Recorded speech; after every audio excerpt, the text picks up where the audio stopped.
हर साल गणतंत्र दिवस के मौके पर भारत अपने कुछ सबसे बेहतरीन और प्रतिभाशाली नागरिकों को सम्मानित करता है।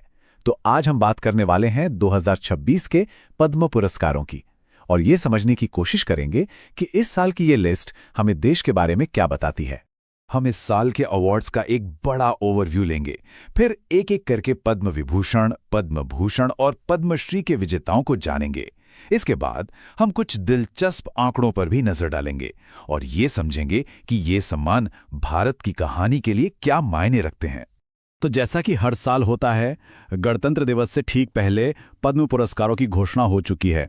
ये वो सम्मान हैं जो उन लोगों को दिए जाते हैं जिन्होंने अलग अलग क्षेत्रों में देश के लिए वाकई कोई असाधारण काम किया हो।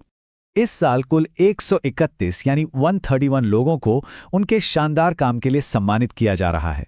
ये एक काफ़ी बड़ी संख्या है जो दिखाती है कि देश भर में टैलेंट किस कदर फैला हुआ है।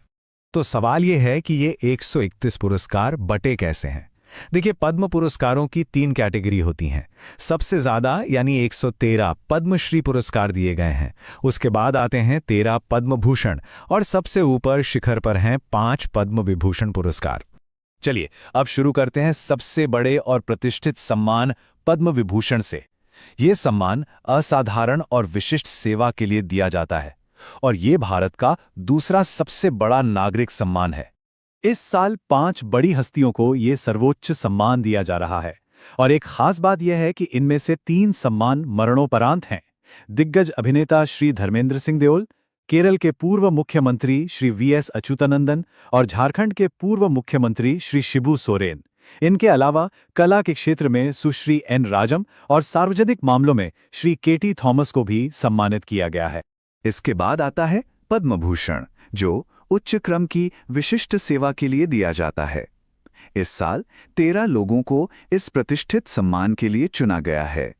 और ये लिस्ट देखिए, इसमें भारत के टैलेंट की पूरी झलक मिलती है। एक तरफ मशहूर गायिका सुश्री अलका याग्निक हैं, तो दूसरी तरफ बैंकिंग की दुनिया के दिग्गज श्री उदय कोटक और टेनिस के महान खिलाड़ी श्री विजय अमृतराज जैसे नाम शामिल हैं। मतलब कला से लेकर व्यापार और खेल तक हर योगदान को सराहा गया है। अब आते हैं उस कैटेगरी पर जिसमें सबसे ज्यादा नाम है, पद्मश्री। ये सम्मान किसी भी क्षेत्र में की गई विशिष्ट सेवा के लिए दिया जाता है। इसमें अक्सर जमीनी स्तर पर काम करने वाले हीरोज से लेकर जाने पहचाने चेहरे भी शामिल होते हैं। इस साल 113 पद्मश्री विजेताओं में कुछ ऐसे नाम हैं जिन्हें हम सब जानते हैं, जैसे स्पोर्ट्स की दुनिया से क्रिकेटर श्री रोहित शर्मा और हॉकी की कप्तान सुश्री सविता पुनिया को सम्मानित किया गया है। वहीं कला के क्षेत्र में जाने माने अभिनेता श्री ममूटी को यह सम्मान मिला है। ये दिखाता है कि ये पुरस्कार पॉपुलर कल्चर से लेकर मेडिसिन तक हर फील्ड में उत्कृष्टता का सम्मान करता है।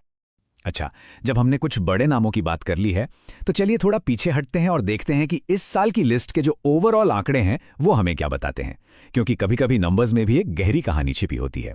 तो सबसे बड़ा सवाल यही है, इस साल के पुरस्कारों के बंटवारे से क्या ट्रेंड्स निकलकर सामने आ रहे हैं। चलिए आंकड़ों पर एक नजर डालते हैं।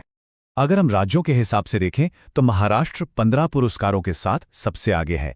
उसके ठीक पीछे तमिलनाडु है 13 के साथ और फिर उत्तर प्रदेश 12 पुरस्कारों के साथ। तो ये दिखाता है कि इन सम्मानों का भौगोलिक फैलाव कैसा रहा है। लेकिन यहाँ एक बहुत दिलचस्प बात है, मतलब महाराष्ट्र के पास टोटल अवार्ड्स तो सबसे ज्यादा हैं, पर जो सबसे बड़ी कैटेगरी है पद्म विभूषण, उसमें केरल बाजी मार गया है। 5 में से 3 पद्म विभूषण विजेता केरल से हैं। ये एक छोटी लेकिन बहुत जरूरी डिटेल है जो इस साल की लिस्ट को खास बनाती है।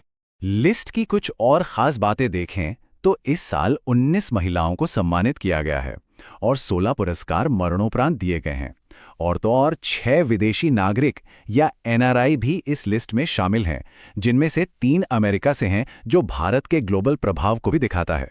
तो इन सारे नामों और आंकड़ों का आखिर मतलब क्या है? देखिए, पद्म पुरस्कार सिर्फ व्यक्तिगत उपलब्धियों को सम्मानित करने के लिए नहीं होते।